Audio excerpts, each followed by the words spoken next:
తాకట్లో ఉన్న మీ బంగారాన్ని విడిపించి ఆ రోజు ఆన్లైన్ రేటుకి కొంటాం. Sharma gold company. నమస్కారం, సుమన్ టీవీకి స్వాగతం. నేను మానస. ఈరోజు మనతో పాటు ఉన్నారు ప్రముఖ జ్యోతిష్య వాస్తు పండితులు సుభాష్ శర్మ గారు. వారితో మాట్లాడదాం. గురుగారు నమస్కారం అండి. గురుగారు, ద్వాదశ రాశుల్లో తులారాశి వాళ్ళకి ఈ జూలై మాసం ఏ విధంగా ఉండబోతోంది, వాళ్ళ మాస ఫలితాలని తెలియజేయండి. తప్పకుండా. ముందుగా ప్రేక్షకులందరికీ శ్రీమాత్రే నమః, శ్రీ గురుభ్యో నమః. జ్ఞానినాంనపి చేతాంసి దేవి భగవతి హిస బలాయ కృష్యమోహాయ మహామాయ ప్రయశ్చతి. ముఖ్యంగా తులారాశి, ఈ రాశిలో పుట్టినటువంటి జాతకులు మహర్జాతకులు అని చెప్పవచ్చు. ఈ జూలై మాసంలో అదృష్ట యోగంతో పాటు మంచి సత్ఫలితాలు కూడా కలిగేటటువంటి అవకాశం ఈ తులారాశి వారికి ఏర్పడబోతుంది. అలాగే వీళ్ళు పుట్టుకతోనే ఎన్నో రకాలైనటువంటి సాహసోపేతమైనటువంటి అంశాలను వీళ్ళు కూడగట్టుకుంటూ ఉంటారు. ఎన్నో రకాలైనటువంటి అడ్వెంచర్స్ చేస్తూ ఉంటారు. వీళ్ళ జీవితం అంతా కూడా ఎక్కువగా కష్ట నష్టాలతో కూడుకుని ఉన్నటువంటి జీవితం. చిన్నప్పటి నుండే ఎన్నో రకాలైనటువంటి ఇబ్బందులతో ఒడిదొడుకులు ఎదుర్కొని జీవితంలో అంచెలంచెలుగా ఎదిగేటటువంటి వాటిలో ఈ తులారాశి వారి జాతకులు ఒకరు అని చెప్పుకోవచ్చు. అలాగే చిన్ననాటి నుండి ఎన్నో కష్టాలు పడుతూ ఉంటారు. ఎన్నో రకాలైనటువంటి ప్రయత్నాలు చేస్తారు. జీవితంలో ఒక వృద్ధిలోకి రావాలి, మంచి పొజిషన్లోకి రావాలి అని ఆలోచన తత్వం కలిగినటువంటి వారు ఈ తులారాశి వారు అని చెప్పుకోవచ్చు. అలాగే ఈ తులారాశి వారికి రాబోయేటటువంటి ఈ జూలై మాసం కూడా చాలా అద్భుతంగా ఉండబోతుంది. అనుకున్నటువంటి పనులు సకాలంలో పూర్తి చేసుకోగలుగుతారు. విందులు వినోదాలలో ఎక్కువగా పాలు పంచుకుంటూ ఉంటారు. ఇంటి యందు శుభకార్యాలు చేయడానికి కానీ, డబ్బు సంపాదించడానికి కానీ చాలా ప్రయత్నాలు చేసేటటువంటి వాళ్ళు ఈ తులారాశి వారు ఒకరు అని చెప్పుకోవచ్చు. ఎక్కువగా ఈ తులారాశి వారు న్యాయ సంబంధమైనటువంటి అంశాల ద్వారా కానీ, లేదా పోలీస్ యంత్రాంగంలో కానీ ఎక్కువగా పనిచేసేటటువంటి వారు మోస్ట్ ఆఫ్ ది పీపుల్ ఎక్కువగా తులారాశిలో జన్మించినటువంటి వాళ్ళు అవుతూ ఉంటారు. అలాగే వీళ్ళకు యుద్ధ నైపుణ్యం చాలా ఎక్కువ, అంటే తెలివితేటలు ఎక్కువ, ఎత్తుకు పై ఎత్తులు ఎలా వేయాలి అని ఆలోచించేటటువంటి స్వభావాలు ఈ తులారాశి వారిలో చాలా ఎక్కువగా కనిపిస్తూ ఉంటాయి. అలాగే వీళ్ళు చాలా మట్టుకు సహనంగానే ఉంటూ ఉంటారు. కానీ కోపం వస్తే కానీ ఎవరి మాట పట్టించుకోరు.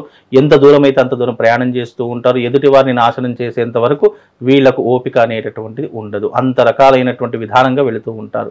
అలాగే వీళ్ళ జీవితంలో కుటుంబం పట్ల చాలా శ్రద్ధ ఉంటూ ఉంటుంది. అలాగే కుటుంబాన్ని మంచిగా చూసుకోవాలనేటటువంటి ఆసక్తి ఎక్కువగా ఉంటుంది. కానీ కొన్ని స్వయంకృత అపరాధాల వల్ల, అంటే చేసుకున్నటువంటి తప్పుల వల్ల కొంతగా ఇబ్బందులు పడేటటువంటి అవకాశాలు కూడా ఈ తులారాశి వారి జీవితంలో ఏర్పడుతూ ఉంటాయి. మద్యము కానీ, జూదము కానీ, అమ్మాయిల వ్యసనాలు కానీ వీళ్ళ జీవితాన్ని కొంతవరకు ఇబ్బందులు పెట్టేటటువంటి సూచనలు ఎక్కువగా ఈ తులారాశి వారి యొక్క జాతకంలో కనిపిస్తూ ఉంటాయి. అలాగే ఈ జూలై మాసంలో కనుక చూసుకుంటే కొంతవరకు శుభయోగమే అని చెప్పుకోవచ్చు. కొత్త వ్యాపారాలు ప్రారంభం చేయడానికి, ఇన్వెస్ట్మెంట్లు పెట్టడానికి, విదేశాలకు వెళ్ళడానికి చాలా అనువైనటువంటి మాసంగా ఈ జూలై మాసం వీళ్ళకు ఏర్పడేటటువంటి మాసంగా చెప్పుకోవచ్చు. అలాగే భవిష్యత్తులో గనక వీళ్ళు మంచి సక్సెస్ని సాధించేటటువంటి అవకాశాలు కూడా ఈ యొక్క జూలై నెల నుండి ప్రారంభమయ్యేటటువంటి సూచనలు కనిపిస్తాయి. అలాగే వీళ్ళకు సెప్టెంబర్ ఆర్ అక్టోబర్లో మంచి రాజయోగం సిద్ధించేటటువంటి అవకాశం కూడా వీళ్ళ జాతకంలో ఏర్పడేటటువంటి యోగము ఈ తులారాశి వారికి కనబడుతుందమ్మా. మరి తులారాశి వాళ్ళకి అదృష్ట సంఖ్య, అదృష్ట వారం, అలాగే అదృష్ట రంగు గురించి తెలియజేయండి. తప్పకుండా. తులారాశి వారి కనుక చూసుకుంటే అదృష్ట రంగు తెలుపు రంగు వీళ్ళకి అదృష్టాన్ని సూచిస్తూ ఉంటుంది. అలాగే వీళ్ళకు అధిపతి శుక్రుడు అవుతూ ఉంటాడు. కనుక ఈ తులారాశి వారికి అధిపతి శుక్రుడు అయినటువంటి కారణం చేత వీళ్ళకు రాజభోగాలు అనుభవించాలి, మంచి లగ్జరీ లైఫ్ని అనుభవించాలి అనేటటువంటి ఆలోచనలు ఎక్కువగా ఉన్నటువంటి వారు ఈ తులారాశి వారు అని చెప్పుకోవచ్చు. దానికోసం వీళ్ళు చాలా కష్టపడుతూ ఉంటారు, డబ్బును వెనకేస్తూ ఉంటారు, వీళ్ళకంటూ ఒక ప్రత్యేకమైనటువంటి గుర్తింపును సాధిస్తూ ఉంటారు. ముఖ్యంగా తులారాశిలో జన్మించినటువంటి వారికి సెలబ్రిటీ లైఫ్ అనుభవించాలని చాలా మట్టుకు ఎక్కువగా ఆసక్తి ఉంటుంది. అంటే 10 మందిలో నేను ఒకరిని కాకుండా ఆ 10 మందిలో నీకు ప్రత్యేకంగా కనిపించాలి అనేటటువంటి ఆశాధోరణి ఉన్నటువంటి వాళ్ళు ఈ తులారాశి వారు అని చెప్పుకోవచ్చు. అలాగే వీళ్ళకు అదృష్ట వారము వచ్చేసి శుక్రవారం అవుతుంది. ఫ్రైడే వీళ్ళకు చాలా కలిసి వచ్చేటటువంటి వారం. కనుక వీళ్ళు జీవితంలో ఏదైనా పని ప్రారంభం చేయాలన్నా, ఏదైనా కొత్త పని చేయాలనుకున్నా, కొత్త బట్టలు వేసుకోవాలన్నా, కొత్త ఊర్లకు ప్రయాణం చేయాలన్నా, వ్యాపారాలు మొదలు పెట్టాలనుకున్నా శుక్రవారం గనక మొదలు పెడితే వీళ్ళ జీవితంలో తప్పకుండా విజయం సాధించేటటువంటి లక్షణాలు ఎక్కువగా ఉంటూ ఉంటాయి. అలాగే వీళ్ళకు అదృష్ట దిశ వచ్చేసి తూర్పు దిశ. సూర్యుడు ఉదయించేటటువంటి దిశ వీళ్ళకు అదృష్ట దిశగా ఉపయోగపడేటటువంటి యోగము. అలాగే వీళ్ళకు ముఖ్యంగా ఘాతవారం వచ్చేసి గురువారం ఘాతవారం అవుతుంది. కనుక గురువారం రోజున ఏ పనులు చేయకూడదు. అంటే కొత్త పనులు ప్రారంభం చేయడం కానీ, కొత్త బట్టలు వేసుకోవడం కానీ, ఊర్లకు ప్రయాణం చేయడం కానీ, లేదా పెళ్లి చూపులకు వెళ్ళడం కానివ్వండి, కొత్త వ్యాపారాలు పెట్టడం, ఇలాంటివి నిషిద్ధమైనటువంటి పనులు. ఎందుకంటే ఘాతవారము అనేటటువంటిది వాళ్ళ జీవితంలో పనికి రానటువంటి వారం. అంటే సమయంలో ఆ రోజున ఎలాంటి పనులు కూడా కొత్త పనులు ప్రారంభం చేయడం. రొటీన్ గా నడుస్తున్న జీవితంలో అది చేయవచ్చు, కాకపోతే కొత్త పనులు కానీ కొత్త విధులు కానీ చేయకుండా ఉంటే వాళ్ళకి కలిసి వస్తూ ఉంటుంది. అలాగే వీళ్ళకు చవితి, నవమి ఈ తిథులు కూడా పనికిరావు. ఈ తిథులో కూడా వీళ్ళకి ఏం చేయకూడదు. ఇవి ఘాత తిథులు అని అంటారు వీళ్ళ జాతకంలో. అలాగే వీళ్ళకు ముఖ్యంగా శతభిష నక్షత్రం, శతభిష నక్షత్రం కూడా కలిసి రాదు. అంటే ఎవరైనా చాలా మంది పార్ట్నర్షిప్ లో బిజినెస్ చేయాలి, ఏ వాళ్ళతో చేయాలి అని చాలా మంది ఆలోచిస్తారు కదా.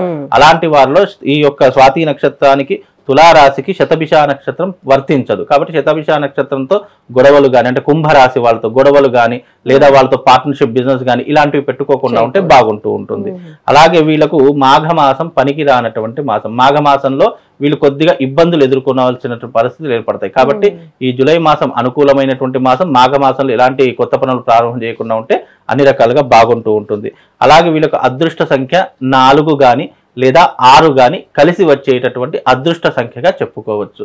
కాబట్టి ఈ తిథులలో, ఈ నక్షత్రాల్లో వీళ్ళకు అన్ని రకాలుగా బాగుంటూ ఉంటుంది. కాబట్టి వీళ్ళకు రాబోయేటటువంటి జూలై మాసం అదృష్ట యోగంగా చెప్పుకోవచ్చు.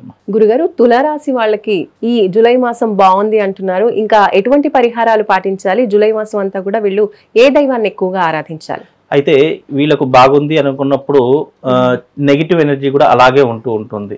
కాబట్టి వీళ్ళకు తులారాశి వారికి ఇప్పుడు జూలై మాసంలో నెగిటివ్ ఎనర్జీ ప్రారంభం అవుతుంది. అంటే నరదృష్టి కానీ, చెడు దృష్టి కానీ, గ్రహపీడలు కానీ ఇలాంటివి కొద్దిగా మొదలయ్యేటటువంటి సూచనలు ఎక్కువగా కనిపిస్తాయి.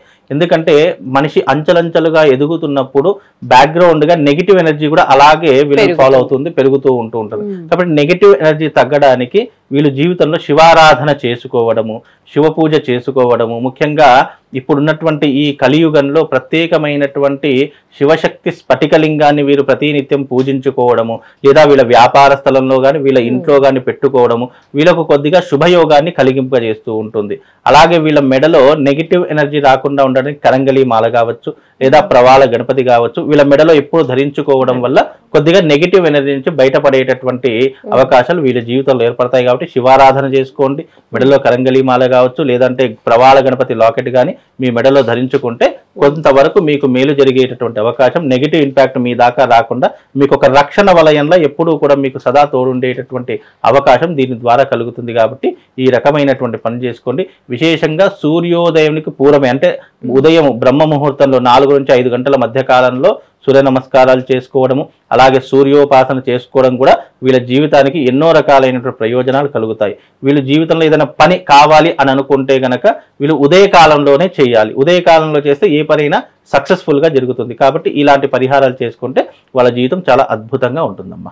తులారాశి యొక్క రాశి ఫలితాలు తెలియజేసినందుకు ధన్యవాదాలు గురుగారు. నమస్కారం. చూసారు కదండి, తులారాశి వాళ్ళు జూలై మాసంలో ఏ విధంగా ఉండాలి, ఏ పరిహారాలు పాటించాలి, ఏ దైవాన్ని ఆరాధించాలి, ఇలాంటి విషయాలన్నీ కూడా గురుగారు తెలియజేశారు. కాబట్టి తప్పకుండా తులారాశి వాళ్ళు పాటించండి.